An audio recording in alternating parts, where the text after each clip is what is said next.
ಎಲ್ರಿಗೂ ನಮಸ್ಕಾರ. Topper IAS daily current affairs ಅನಾಲಿಸಿಸ್ಗೆ ಸ್ವಾಗತ. ನಾವಿವತ್ತು ಮೇನ್ಸ್ ಪಾಯಿಂಟ್ ಆಫ್ ವ್ಯೂವಿಂದ ಒಂದು ಆರ್ಟಿಕಲ್ನ ಡಿಸ್ಕಸ್ ಮಾಡ್ತಿದ್ದೀವಿ.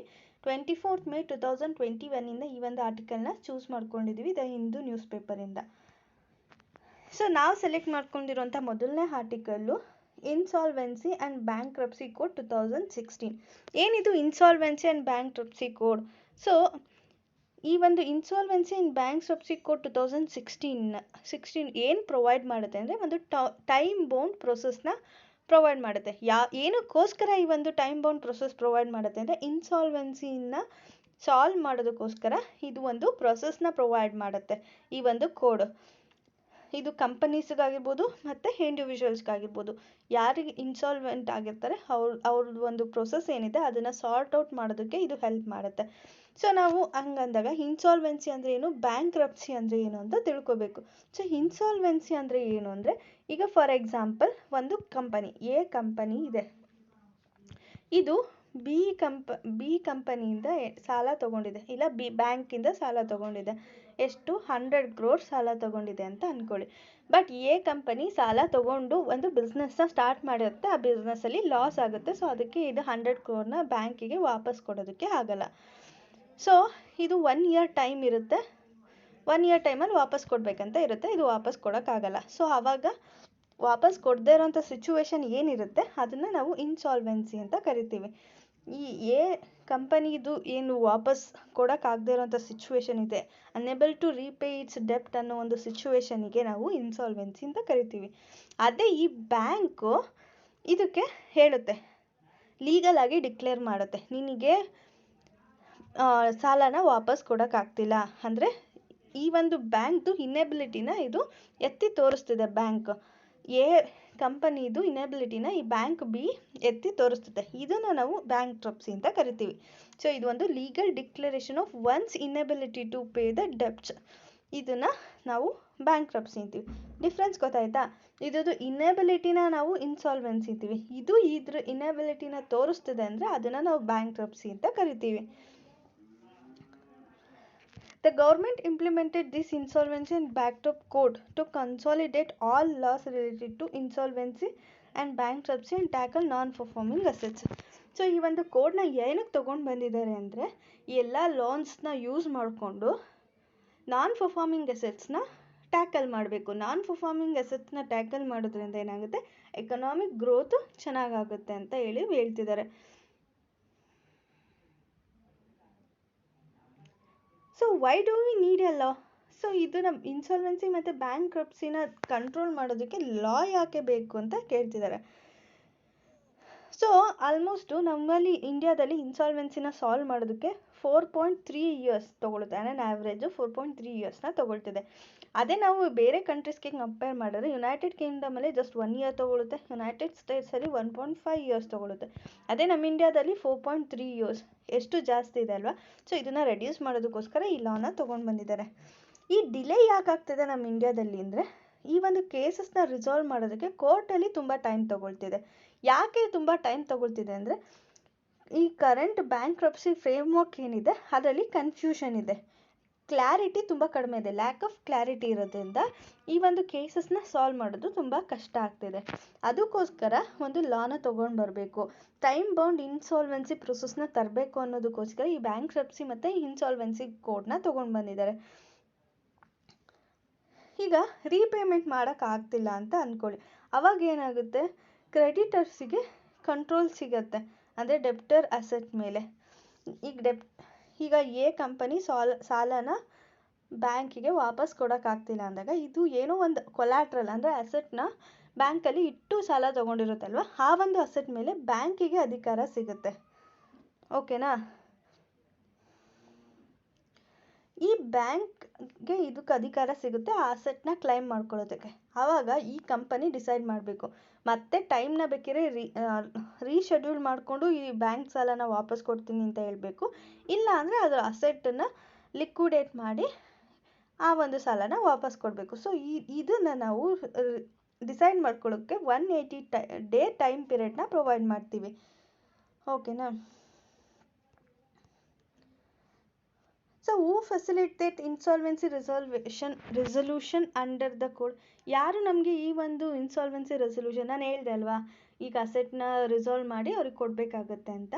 ಸೊ ಆ ಒಂದು ಪ್ರೊಸೆಸನ್ನು ಯಾರು ಇನಿಷಿಯೇಟ್ ಮಾಡ್ತಾರೆ, ಯಾರು ಗೈಡ್ ಮಾಡ್ತಾರೆ, ಯಾರು ಅಂಡರಲ್ಲಿ ಆ ಪ್ರೊಸೆಸ್ ನಡೆಯುತ್ತೆ ಅಂದರೆ ಫಸ್ಟು ಇನ್ಸಾಲ್ವೆನ್ಸಿ ಪ್ರೊಫೆಷ್ನಲ್, ಆಮೇಲೆ insolvency professional agencies, information utilities, adjudicating authorities ಮತ್ತು ಇನ್ಸಾಲ್ವೆನ್ಸಿ ಆ್ಯಂಡ್ ಬ್ಯಾಂಕ್ರಪ್ಸಿ ಬೋರ್ಡು. ಏನಿದು ಇನ್ಸಾಲ್ವೆನ್ಸಿ ಪ್ರೊಫೆಷ್ನಲ್ಸ್ ಕೆಲಸ ಏನಂದರೆ ಇವರು ಒಂದು ರೆಸಲ್ಯೂಷನ್ ಪ್ರೊಸೆಸ್ ಏನಿರುತ್ತೆ ಅದನ್ನು ಅಡ್ಮಿನಿಸ್ಟರ್ ಮಾಡ್ತಾರೆ, ಮತ್ತು ಅಸೆಟ್ನ ಮ್ಯಾನೇಜ್ ಮಾಡ್ತಾರೆ, ಡೆಪ್ಟರ್ ಅಸೆಟ್ಸ್ನ, ಮತ್ತು ಇನ್ಫಾರ್ಮೇಷನ್ನ ಕೊಡ್ತಾರೆ, ಕ್ರೆಡಿಟರ್ಸಿಗೆ ಇನ್ಫಾರ್ಮೇಷನ್ ಕೊಡ್ತಾರೆ ಯಾವ ಥರ ಡೆಸಿಷನ್ ತೊಗೊಳ್ಬೇಕು ಅನ್ನೋದ್ರ ಬಗ್ಗೆ. ಈಗ ರೆಸಲ್ಯೂಷನ್ ಮಾಡಬೇಕಂದ್ರೆ ಯಾವ ಥರ ಪ್ರೊಸೆಸ್ ಮಾಡಬೇಕು, ಅದನ್ನು ಹೆಂಗೆ ಮ್ಯಾನೇಜ್ ಮಾಡಬೇಕು ಅಸೆಟ್ನ, ಮತ್ತು ಡಿಸಿಷನ್ ಮೇಕಿಂಗ್ ಹೆಂಗೆ ಮಾಡಬೇಕು ಅನ್ನೋದ್ರ ಬಗ್ಗೆ ಈ ಇನ್ಸಾಲ್ವೆನ್ಸಿ ಪ್ರೊಫೆಷ್ನಲ್ಸು ಗೈಡ್ ಮಾಡ್ತಾರೆ. ಮತ್ತು ಇನ್ಸಾಲ್ವೆನ್ಸಿ ಪ್ರೊಫೆಷ್ನಲ್ ಏಜೆನ್ಸೀಸ್ ಏನು ಮಾಡ್ತಾರೆ ಅಂದರೆ ಇವರು ಈ ಇನ್ಸಾಲ್ವೆನ್ಸಿ ಪ್ರೊಫೆಷ್ನಲ್ಸ್ನ ಚೂಸ್ ಮಾಡೋದಕ್ಕೆ ಇವರು ಹೆಲ್ಪ್ ಮಾಡ್ತಾರೆ. ಅಂದರೆ ಈ ಒಂದು ಎಕ್ಸಾಮಿನೇಷನ್ನ ಕಂಡಕ್ಟ್ ಮಾಡಿ ಇವರು ಇನ್ಸಾಲ್ವೆನ್ಸಿ ಪ್ರೊಫೆಷ್ನಲ್ ಆಗೋದಕ್ಕೆ ಇವರಿಗೆ ಕ್ವಾಲಿಫಿಕೇಷನ್ ಇದೆಯಾ ಅಂತ ಹೇಳಿ ಚೆಕ್ ಮಾಡಿ ಸರ್ಟಿಫೈ ಮಾಡ್ತಾರೆ. ಇವ್ರು ಸರ್ಟಿಫೈ ಮಾಡಿದ್ರೆ ಮಾತ್ರ ಅವರು ಇನ್ಸಾಲ್ವೆನ್ಸಿ ಪ್ರೊಫೆಷ್ನಲ್ ಆಗಿ ಮುಂದುವರಿಯೋದಕ್ಕೆ ಸಾಧ್ಯ. ಈ ಕೋಡ್ ಆಫ್ ಕಂಡಕ್ಟನ್ನು ಕೂಡ ಇವರೇ ಪ್ರಿಪೇರ್ ಮಾಡ್ತಾರೆ, ಇನ್ಸಾಲ್ವೆನ್ಸಿ ಪ್ರೊಫೆಷ್ನಲ್ ಏಜೆನ್ಸಿಯವರು. ಅಂದರೆ ಈ ಒಂದು ಇನ್ಸಾಲ್ವೆನ್ಸಿ ಪ್ರೊಫೆಷ್ನಲ್ಸು ಯಾವ ಥರ ವರ್ಕ್ ಮಾಡಬೇಕು ಅವರು ಅನ್ನೋದನ್ನು ಈ ಕೋಡ್ ಆಫ್ ಕಂಡಕ್ಟಲ್ಲಿ ಮೆನ್ಷನ್ ಮಾಡಿರ್ತಾರೆ. They should follow this code of conduct, ಅಂದರೆ ರೂಲ್ಸ್ ಆ್ಯಂಡ್ ರೆಗ್ಯುಲೇಷನ್. ನೆಕ್ಸ್ಟ್ ಬಂದರೆ ಇನ್ಫಾರ್ಮೇಷನ್ ಯುಟಿಲಿಟೀಸ್. ಏನಿದು ಇನ್ಫಾರ್ಮೇಷನ್ ಯುಟಿಲಿಟೀಸ್ ಅಂದರೆ ಈ ಕ್ರೆಡಿಟರ್ಸ್ ಏನಿರ್ತಾರೆ ಅಂದರೆ ಎಕ್ಸಾಂಪಲ್ ಬ್ಯಾಂಕು ಒಂದು ಕಂಪನಿಗೆ ಸಾಲ ಕೊಟ್ಟಿದೆ ಅಂದರೆ ಅವ್ರದ್ದು ಏನೇನು ಫೈನಾನ್ಷಿಯಲ್ ಇನ್ಫಾರ್ಮೇಷನ್ ಇರುತ್ತೆ ಆ ಎಲ್ಲ ಫೈನಾನ್ಷಿಯಲ್ ಇನ್ಫಾರ್ಮೇಷನ್, ಡೆಪ್ಟರ್ಸ್ದು ಫೈನಾನ್ಷಿಯಲ್ ಇನ್ಫಾರ್ಮೇಷನ್ನ ಇವರಿಗೆ ಕೊಡ್ತಾರೆ.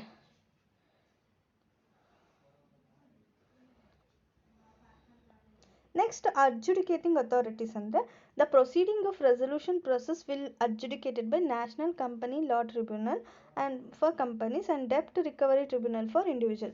ಈಗ ಫಾರ್ ಎಕ್ಸಾಂಪಲ್ ಸಾಲ ತೊಗೊಂಡಿರೋರು ಕಂಪನಿಯವರಾದರೆ ನ್ಯಾಷನಲ್ ಕಂಪನಿ ಲಾ ಟ್ರಿಬ್ಯುನಲ್ ಅಂದರೆ NCLT ಅವರು ಇದನ್ನು ಅಡ್ಜುಡಿಕೇಟ್ ಮಾಡ್ತಾರೆ. ಇಲ್ಲ ಇಂಡಿವಿಜುವಲ್ಸ್ ಡೆಪ್ಟರ್ಸ್ ಆಗಿದ್ದರೆ ಡೆಪ್ಟ್ ರಿಕವರಿ ಟ್ರಿಬ್ಯುನಲ್ಲು ಅದನ್ನು ಅಡ್ಜುಡಿಕೇಟ್ ಮಾಡುತ್ತೆ. ಸೊ ಇದ್ರದ್ದು ಡ್ಯೂಟೀಸ್ ಏನಿರುತ್ತೆ ಅಂದರೆ to initiate the resolution process, appoint the insolvency professionals, approve the final decision of the creditors. ಅಂದರೆ ರೆಸಲ್ಯೂಷನ್ನ ಪ್ರೊಸೆಸ್ನ ಇನಿಷಿಯೇಟ್ ಮಾಡುತ್ತೆ, ಅದಾದಮೇಲೆ ಇನ್ಸಾಲ್ವೆನ್ಸಿ ಪ್ರೊಫೆಷ್ನಲ್ಸ್ನ ಅಪಾಯಿಂಟ್ ಮಾಡುತ್ತೆ, ಆಮೇಲೆ ಫೈನಲ್ ಡಿಸಿಷನ್ ಕ್ರೆಡಿಟರ್ಸ್ನ ಅಪ್ರೂವ್ ಮಾಡೋದು. ಸೊ ಇದು functions of this adjudicating authority. Next insolvency and bankruptcy ಬೋರ್ಡ್ದು ಕೆಲಸ ಏನು ಅಂದರೆ ಇದು ಇನ್ಸಾಲ್ವೆನ್ಸಿ ಪ್ರೊಫೆಷ್ನಲ್ ಏಜೆನ್ಸಿನ, ಇನ್ಫಾರ್ಮೇಷನ್ ಯುಟಿಲಿಟಿನ ಇದೆಲ್ಲದನ್ನು ಮ್ಯಾನೇಜ್ ಮಾಡುತ್ತೆ. ಇದಕ್ಕೆ ರೆಗ್ಯುಲೇಟ್ ಮಾಡೋದಕ್ಕೆ ಕೆಲವೊಂದು ಕೋಡ್ ಆಫ್ ಕಂಡಕ್ಟ್ನ ತೊಗೊಂಡು ಬರುತ್ತೆ, ಕೆಲವೊಂದು ಕೋಡ್ನ ತಂದು ಇದನ್ನೆಲ್ಲ ರೆಗ್ಯುಲೇಟ್ ಮಾಡುತ್ತೆ. ಇದು ಹೆಂಗೆ ವರ್ಕ್ ಮಾಡಬೇಕು, ವಾಟ್ ಬೇಸಿಸ್ ಮೇಲೆ ಇದು ವರ್ಕ್ ಮಾಡಬೇಕು ಅಂತೆಲ್ಲ ಇದು ರೆಗ್ಯುಲೇಟ್ ಮಾಡುತ್ತೆ. So what procedures to resolve insolvency code? First initiate ಮಾಡ್ತಾರೆ. ಏನು ಪ್ರೊಸೆಸ್ ಅಂದರೆ ಫಸ್ಟ್ ಇನಿಷಿಯೇಟ್ ಮಾಡ್ತಾರೆ ಅಂದರೆ ಈಗ ಏನಾದರೂ ಡಿಫಾಲ್ಟ್ ಆಗಿದೆ ಅಂದರೆ resolution process must be initiated by debtor. ಅಂದರೆ ಡೆಪ್ಟರ್ ಅಥವಾ ಕ್ರೆಡಿಟರ್ ಯಾರು ಬೇಕಾದರೂ ಈ ಒಂದು ಪ್ರೊಸೆಸ್ನ ಇನಿಷಿಯೇಟ್ ಮಾಡ್ಬೋದು. ಈಗ ಕಂಪನಿ ಏನೇ ನನಗೆ ಸಾಲ ಕೊಡೋಕ್ಕಾಗಲ್ಲ, ಸೊ ಹಾಗಾಗಿ ನಾನು ಅಸೆಟ್ನ ರಿಸಾಲ್ವ್ ಮಾಡ್ಕೊಳ್ಳಿ ಅಂತ ಡೆಪ್ಟರು ಕೂಡ ಹೋಗಿ ಮಾಡ್ಬೋದು. ಇಲ್ಲ ಬ್ಯಾಂಕೇನೆ ಇವ್ರು ಸಾಲ ಕೊಡ್ತಿಲ್ಲ, ಸೊ ನಾವು ಅವ್ರ ಅಸೆಟ್ನ ರಿಸಾಲ್ವ್ ಮಾಡ್ಕೊಳ್ತೀವಿ ಅಂತ ಬೇಕಿದ್ರೆ ಅವರು ಬೇಕಾದರೂ ಇದನ್ನು ಇನಿಷಿಯೇಟ್ ಮಾಡ್ಬೋದು. ಸೊ ಇನ್ಸಾಲ್ವೆನ್ಸಿ ಪ್ರೊಫೆಷ್ನಲ್ ಏನು ಮಾಡ್ತಾರೆ, ಈ ಪ್ರೊಸೆಸ್ನ ಇವರಿಗೆ ಅಡ್ಮಿನಿಸ್ಟರ್ ಮಾಡ್ತಾರೆ. ಓಕೆನಾ? ಇವ್ರು ಏನು ಮಾಡ್ತಾರೆ, ಫೈನಾನ್ಷಿಯಲ್ ಇನ್ಫಾರ್ಮೇಷನ್ನ ತೊಗೊಳ್ತಾರೆ. ಡೆಪ್ಟರ್ದು ಫೈನಾನ್ಷಿಯಲ್ ಇನ್ಫಾರ್ಮೇಷನ್ನ ತೊಗೊಂಡು ಅದನ್ನು ಯಾರಿಂದ ತೊಗೊಳ್ತಾರೆ ಅಂದರೆ ಇನ್ಫಾರ್ಮೇಷನ್ ಯುಟಿಲಿಟೀಸಿಂದ ಇದನ್ನು ತೊಗೊಳ್ತಾರೆ. ಇನ್ಫಾರ್ಮೇಷನ್ ತೊಗೊಂಡು ಅದನ್ನು ಕ್ರೆಡಿಟರ್ಗೆ ಕೊಡ್ತಾರೆ. ಆಮೇಲೆ ಡೆಪ್ಟರ್ ಅಸೆಟ್ನ ಮ್ಯಾನೇಜ್ ಮಾಡೋದಕ್ಕೋಸ್ಕರ. ಆಮೇಲೆ ದಿ ಪ್ರೊಸೆಸ್ ಇದು ಎಷ್ಟು ದಿನ ತೊಗೊಳುತ್ತೆ ಅಂದರೆ 180 days ತೊಗೊಳುತ್ತೆ. ಬಟ್ ಈ ಒಂದು 180 days ಅಂದರೆ ಏನು ಪ್ರೊಸೆಸ್ ಇರುತ್ತೆ ಆವಾಗ ಯಾವುದೇ ರೀತಿಯಾದಂಥ ಲೀಗಲ್ ಆ್ಯಕ್ಷನ್ನ ಈ ಡೆಪ್ಟರ್ ವಿರುದ್ಧ ತೊಗೊಳ್ಳೋ ಹಾಗಿಲ್ಲ. 180 days ಪ್ರೊಸೆಸ್ ಕಂಪ್ಲೀಟ್ ಆಗೋವರೆಗೂ ಯಾವುದೇ ಲೀಗಲ್ ಆ್ಯಕ್ಷನ್ನ ತೊಗೊಳ್ಳೋ ಹಾಗಿರಲ್ಲ. ಸೊ ನೆಕ್ಸ್ಟ್ ಸ್ಟೆಪ್ ಏನಂದರೆ ಡಿಸಿಷನ್ ಟು ರಿಸಾಲ್ವ್ ಇನ್ಸಾಲ್ವೆನ್ಸಿ. ಇದು ಇನಿಷಿಯೇಷನ್ ಆಯಿತು. ಫಸ್ಟು ಪ್ರೊಫೆಷ್ನಲ್ ಏನು ಮಾಡ್ತಾರೆ, ಡೆಪ್ಟರ್ ಅಥವಾ ಕ್ರೆಡಿಟರು ಇದನ್ನು ಇನಿಷಿಯೇಟ್ ಮಾಡ್ಬೋದು. ಅವಾಗ ಪ್ರೊಫೆಷ್ನಲ್ಸು ಅದ್ರ ಬಗ್ಗೆ ಪ್ರೋಸೆಸ್ ಬಗ್ಗೆ ಅವ್ರಿಗೆ ಇನ್ಫಾರ್ಮೇಷನ್ ಕೊಡ್ತಾರೆ. ಅದಾದಮೇಲೆ ಅದು ಪ್ರೋಸೆಸ್ ಸ್ಟಾರ್ಟ್ ಆಗುತ್ತೆ. 180 ಡೇಸ್ ಟೈಮ್ ಪೀರಿಯಡ್ ಇರುತ್ತೆ. ಸೊ 180 ಡೇಸ್ ಟೈಮ್ ಪೀರಿಯಡಲ್ಲಿ ಯಾವುದೇ ರೀತಿಯಾದಂಥ ಲೀಗಲ್ ಆ್ಯಕ್ಷನ್ ತೊಗೊಳಂಗಿರಲ್ಲ. ಅದಾದಮೇಲೆ 180 ಡೇಸ್ ಆದಮೇಲೆ ಡಿಸಿಷನ್ ತೊಗೊಳ್ತಾರೆ, ಈ ಇನ್ಸಾಲ್ವೆನ್ಸಿ ರಿಸಾಲ್ವ್ ಮಾಡಬೇಕೋ ಬೇಡೋ ಅಂತ. ಸೊ ಅವಾಗ ಏನು ಮಾಡುತ್ತೆ, ಒಂದು ಕಮಿಟಿ ಇರುತ್ತೆ. ಈ ಒಂದು ಫೈನಾನ್ಷಿಯಲ್ ಕ್ರೆಡಿಟರ್ಸ್ ಏನಿರ್ತಾರೆ ಅವ್ರು ಎಲ್ಲರನ್ನೂ ಸೇರಿಸಿ ಒಂದು ಕಮಿಟಿನ ಮಾಡಿರ್ತಾರೆ, ಮನಿ ಕೊಟ್ಟಿರೋರನ್ನ. ಓಕೆನಾ, ಯಾರ್ಯಾರು ಡೆಪ್ಟರ್ಗೆ ಮನಿ ಕೊಟ್ಟಿರ್ತಾರೆ ಅವ್ರಿಗೆಲ್ಲ ಒಂದು ಕಮಿಟಿ ಮಾಡ್ತಾರೆ. ಅದು ಯಾರು ಮಾಡ್ತಾರೆ ಅಂದರೆ ಇನ್ಸಾಲ್ವೆನ್ಸಿ ಪ್ರೊಫೆಷನಲ್ಸ್ ಅವರು ಮಾಡ್ತಾರೆ. ಸೊ ಈ ಕ್ರೆಡಿಟರ್ ಕಮಿಟಿ ಏನು ಮಾಡುತ್ತೆ, ಡಿಸಿಷನ್ನ ತೊಗೊಳುತ್ತೆ ಇದ್ರ ಬಗ್ಗೆ. ಅಂದರೆ ಈ ಒಂದು ಔಟ್ಸ್ಟ್ಯಾಂಡಿಂಗ್ ಡೆಪ್ಟಿಗೆ ಏನು ಮಾಡಬೇಕು ಅಂತ ಹೇಳಿ ಇವರೇ ಡಿಸಿಷನ್ ತೊಗೊಳ್ತಾರೆ. ಇವರಿಗೆ 2 ಆಪ್ಷನ್ ಇರುತ್ತೆ. ಈ ರೀಪೇಮೆಂಟ್ ಶೆಡ್ಯೂಲ್ನ ಬೇಕಾದರೂ ಚೇಂಜ್ ಮಾಡ್ಬೋದು, ಅಥವಾ ಅವ್ರ ಅಸೆಟ್ನ ಸೆಲ್ ಮಾಡಿ ಅದರಿಂದ ರೀಪೇಮೆಂಟ್ನ ತೊಗೊಳ್ಬೋದು. ಸೊ ಈ 2 ಆಪ್ಷನಲ್ಲಿ ಅವ್ರು ಯಾವ್ದು ಬೇಕಾದ್ರೂ ಚೂಸ್ ಮಾಡ್ಬೋದು.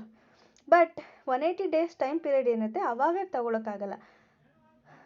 ಅದು ಆ ಟೈಮ್ ಪೀರಿಯಡ್ ಆದಮೇಲೆ ಅಸೆಟ್ ಲಿಕ್ವಿಡೇಷನ್ ಬಗ್ಗೆ ಅವರು ಥಿಂಕ್ ಮಾಡ್ಬೋದು.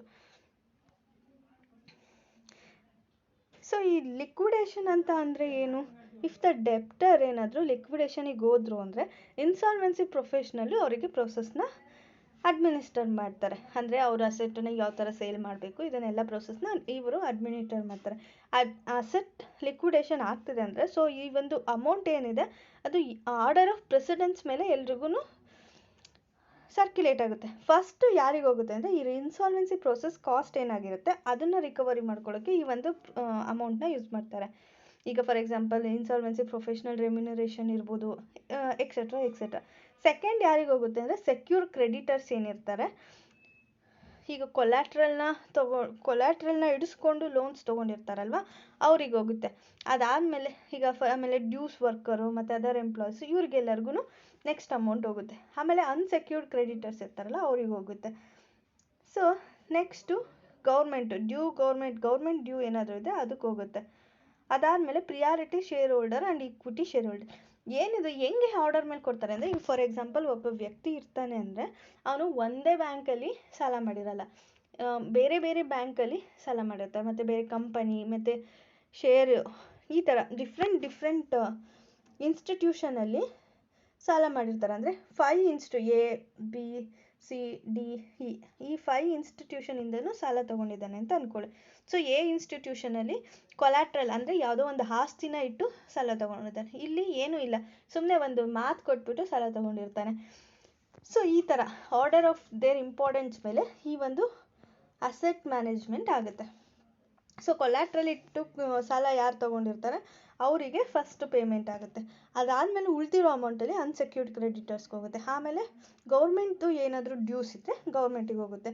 ಆಮೇಲೆ ಪ್ರಿಯಾರಿಟಿ ಶೇರ್ ಹೋಲ್ಡರ್ಸಿಗೆ ಹೋಗುತ್ತೆ. ಅದಾದಮೇಲೆ ಈಕ್ವಿಟಿ ಶೇರ್ ಹೋಲ್ಡರ್ಸ್ಗೆ ಹೋಗುತ್ತೆ. ಸೊ ಈ ಒಂದು ಪ್ರೊಸೆಸ್ಸಲ್ಲಿ ಈ ಲಿಕ್ವಿಡೇಷನ್ ಪ್ರೊಸೆಸ್ಸು ನಡೆಯುತ್ತೆ. ಸೊ ನೆಕ್ಸ್ಟು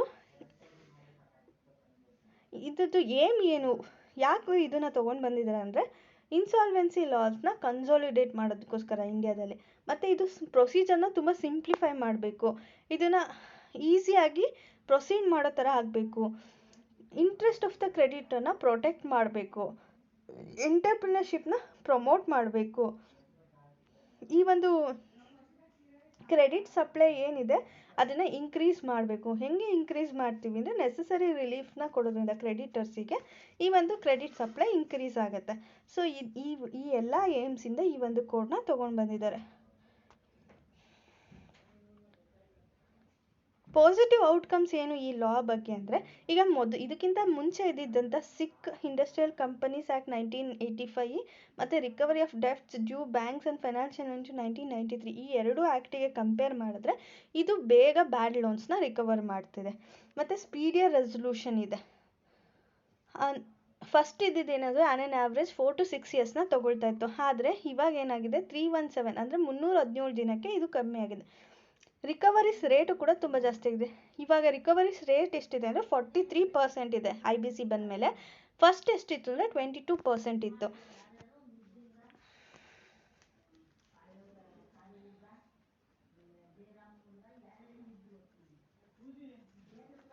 ಸೊ ಎಷ್ಟೊಂದು ಕೇಸಸ್ಸು ಆ NCERTಗೆ ಹೋಗೋಕ್ಕೂ ಮುಂಚೆಲೇ ಅದು ರಿಕವರ್ ಆಗಿದೆ. ಮತ್ತು ಈಸ್ ಆಫ್ ಡೂಯಿಂಗ್ ಬಿಸ್ನೆಸ್ಸು ಕೂಡ 140 ಇದ್ದಿದ್ದು ರ್ಯಾಂಕ್ ಈಗ 63 ಬಂದಿದೆ world banks ease of doing business ಅಂಡರಲ್ಲಿ. ಸೊ ಹಾಗಾಗಿ ಇದು ಒಂದು ಪಾಸಿಟಿವಿಟಿ ಅಂತಲೇ ನಾವು ಹೇಳ್ಬೋದು. ಸೊ ನೆಕ್ಸ್ಟು ಚಾಲೆಂಜಸ್ ಏನಿದೆ ಅಂದರೆ, ಇದು ನ್ಯಾಷನಲ್ NCERT ಬೆಂಚಸ್ ಏನಿದೆ ಅದು ಲ್ಯಾಕ್ ಆಫ್ ಆಪರೇಷನಲ್ ಆಗಿದೆ, ಅಂದರೆ ಅಷ್ಟು ಕರೆಕ್ಟಾಗಿ ಆಪ್ರೇಟ್ ಆಗ್ತಿಲ್ಲ. ಮತ್ತು ಲೋ ಅಪ್ರೂವಲ್ ರೇಟ್, ಅಂದರೆ ರೆಸಲ್ಯೂಷನ್ ತುಂಬ ಕಮ್ಮಿ ಆಗ್ತಿದೆ. ಅಂದರೆ 15% ಆಫ್ ದ ಕೇಸಸ್ ಮಾತ್ರ ಅಪ್ರೂವ್ ಆಗಿದೆ, ಅಂದರೆ 2016 to 2019. ಡೆಡ್ಲೈನ್ ಮಿಸ್ ಆಗ್ತಿದೆ. ಆಲ್ಮೋಸ್ಟ್ 12 ಬಿಗ್ ಅಕೌಂಟ್ ಏನಿದೆ ಅದು 5 ಕೇಸಸ್ಸು ಪೆಂಡಿಂಗ್ ಇದೆ. ಅದು ಆಲ್ಮೋಸ್ಟ್ 600 ಡೇಸ್ಗಿಂತ ಜಾಸ್ತಿ ಪೆಂಡಿಂಗ್ ಇದೆ. ಈ ಒಂದು ಲಾರ್ಜ್ ಕೇಸಸ್ನ ಇನ್ನೂ ಸಾಲ್ವ್ ಮಾಡೋದಕ್ಕೆ ಆಗಿಲ್ಲ. ಫಸ್ಟು ಇನಿಷಿಯಾಗಿ ಏನು 12 ಬಿಗ್ ಅಕೌಂಟ್ಸ್ನ ರೆಫರ್ ಮಾಡಿದ್ರು, ಅದರಲ್ಲಿ ಇನ್ನೂ 5 ಕೇಸಸ್ಸು 600 ಡೇಸ್ ಆದ್ರೂ ಇನ್ನೂ ಕೂಡ ಅದು ಸಾಲ್ವ್ ಆಗಿಲ್ಲ. ಯಾಕೆ ಅಂದರೆ ಒಬ್ಬರಲ್ಲ ಒಬ್ಬರು ಲಿಟಿಗೇಷನ್ನ ಫೈಲ್ ಮಾಡ್ತಿದ್ದಾರೆ. ಸೊ ಹಾಗಾಗಿ ಇದನ್ನು ಸಾಲ್ವ್ ಆಗೋಕ್ಕೆ ಆಗಿಲ್ಲ. So this are the some challenges. ಅಂದರೆ ಕೇಸಸ್ನ ಅಪ್ರೂವಲ್ ಮಾಡ್ತಿಲ್ಲ, ಮತ್ತು ಈ ಲಿಟಿಗೇಷನಿಂದ ಏನಾಗ್ತಿದೆ, ಆ ಕೇಸಸ್ ಸಾಲ್ವ್ ಆಗ್ತಿಲ್ಲ, ಡೆಡ್ಲೈನ್ ಮಿಸ್ ಆಗ್ತಿದೆ, ಮತ್ತು NCERT ಬೆಂಚಸ್ಸು ಆಪರೇಟ್ ಆಗ್ತಿಲ್ಲ ಕರೆಕ್ಟಾಗಿ. So this are some challenges. Thank you all. If you have any doubts you can ask in the comment section. ನಿಮಗೆ ಈ ಒಂದು PDF ಬೇಕಂದರೆ ಈ ಟಾಪರ್ IAS ಆ್ಯಪ್ನ ಡೌನ್ಲೋಡ್ ಮಾಡಿಕೊಂಡು you can download from that. Thank you all.